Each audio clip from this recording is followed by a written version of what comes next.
রাজধানীতে একই দিনে বড় সমাবেশ ডেকেছে ছাত্রদল, জাতীয় নাগরিক পার্টি ও ছাত্র শিবির। এই তিন সমাবেশ ঘিরে নগরীর শাহবাগ, শহীদ মিনার ও সোহরাওয়ার্দী উদ্যানে প্রচুর জনসমাগম ঘটতে পারে বলে ধারণা করা হচ্ছে। পাশাপাশি একই দিনে উচ্চ মাধ্যমিক সার্টিফিকেট পরীক্ষা ও বিসিএস পরীক্ষাও রয়েছে। ফলে তিনটি বড় ছাত্র সংগঠনের সমাবেশ ও পরীক্ষা ঘিরে ব্যাপক প্রস্তুতি গ্রহণ করেছে ঢাকা মেট্রোপলিটন পুলিশ। রোববার দুপুর 12টা থেকে সন্ধ্যা 6টা পর্যন্ত শাহবাগ মোড়ে জুলাই আগস্ট গণ অভ্যুত্থান, শোক ও বিজয়ের প্রথম বর্ষপূর্তি উপলক্ষে ছাত্র সমাবেশ করবে বিএনপির ছাত্র সংগঠন ছাত্রদল।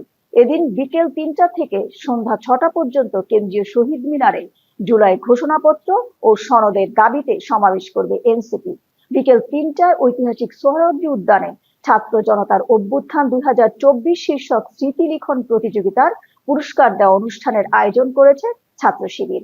এছাড়া সাইমুম শিল্পগোষ্ঠীর উদ্যোগে সোহরাওয়ার্দী উদ্যানে 1 থেকে 4 আগস্ট প্রতিদিন সকাল 10টা থেকে রাত 10টা পর্যন্ত জুলাই কালচারাল ফেস্ট, জুলাই জাগরণ অনুষ্ঠিত হচ্ছে।